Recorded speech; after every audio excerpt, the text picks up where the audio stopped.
দর্শক, খুবই ন্যাক্কারজনক ঘটনা ঘটেছে। এতদিন আমরা দেখতাম যে চলন্ত বাসে ধর্ষণের ঘটনা, এখন চলন্ত ট্রেনেও ধর্ষণের ঘটনা ঘটতে শুরু করেছে। ইতিমধ্যে সেই ঘটনা প্রকাশিত হয়েছে, ঘটনার দায় দায়িত্ব নির্ধারিত হয়েছে। সংশ্লিষ্ট যে খাবার সরবরাহকারী প্রতিষ্ঠান, তার কার্যক্রম স্থগিত করা হয়েছে। 4 জন অভিযুক্ত, তার মধ্যে আরো একজনকে সম্প্রতি গ্রেপ্তার করা হয়েছে। খুবই ন্যাক্কারজনক অবস্থা, কেননা এই ঘটনার মধ্য দিয়ে ট্রেনে চলাচলরত নারীদের জীবন যে একটা হুমকির মুখে পড়লো, তাদের ইজ্জত সম্মান সেটি আবার প্রকাশিত হলো। তাহলে ট্রেন যাত্রাটাও নিরাপদ না, এটা বোঝা গেল। চলন্ত ট্রেনে তরুণী ধর্ষণ, খাবার সরবরাহকারী প্রতিষ্ঠানের আরেক কর্মী গ্রেপ্তার।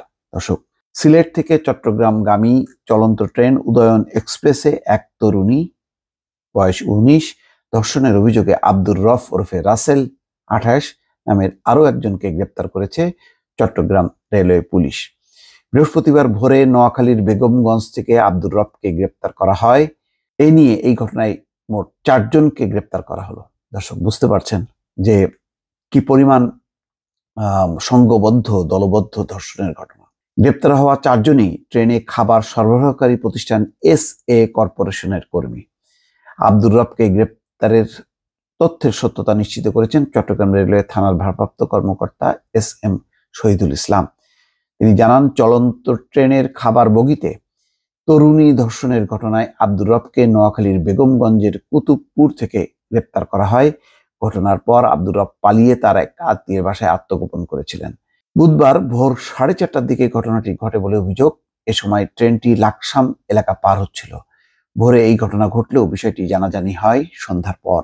উদয়ন এক্সপ্রেস সিলেট থেকে গত মঙ্গলবার রাত 10টায় চট্টগ্রামের উদ্দেশ্যে ছাড়ে, চট্টগ্রামে পৌঁছায় গতকাল সকাল 7টায়। এই ঘটনায় গ্রেপ্তার হওয়া 3 জন হলেন মোহাম্মদ জামাল 27, মোহাম্মদ শরীফ 28 ও মোহাম্মদ রাশেদ 27। তাদেরও গ্রেপ্তার করে রেলওয়ে পুলিশ। এছাড়া এই ঘটনায় ট্রেনটির পরিচালক গার্ড আব্দুর রহিমকে সাময়িক বরখাস্ত করেছে রেলওয়ে। চট্টগ্রাম সিলেট রুটে চলাচলকারী উদয়ন ও পাহাড়িকা এক্সপ্রেসে খাবার সরবরাহকারী SA কর্পোরেশনের কার্যক্রম ক্যাটারিং সার্ভিস স্থগিত করা হয়েছে। গতকাল রাতে রেলের পূর্বাঞ্চলের প্রধান বাণিজ্যিক ব্যবস্থাপকের কার্যালয় থেকে এই সংক্রান্ত আদেশ জারি হয়। দর্শক, কি বুঝলেন?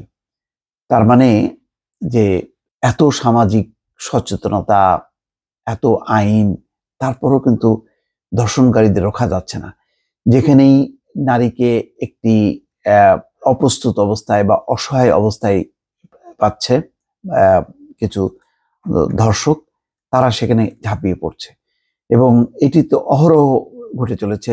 বিভিন্ন বাসে, যাত্রীবাহী বাসে যাত্রীরা নেমে যাচ্ছে, তারপরে অসহায় অবস্থার সুযোগ নিয়ে বা একাকী থাকা অবস্থায় ঝাঁপিয়ে পড়ছে বাসের চালক, হেল্পাররা। এই ঘটনা অনেকগুলো ঘটেছে। কিন্তু একেবারে ট্রেনে, যেখানে ট্রেনে শত শত মানুষ থাকে, তার মাঝে এরকম ধর্ষণের ঘটনা, এটা একটা নতুন একটি আতঙ্ক, উদ্বেগের জন্ম দিল। দর্শক, ভালো থাকবেন। আল্লাহ হাফেজ।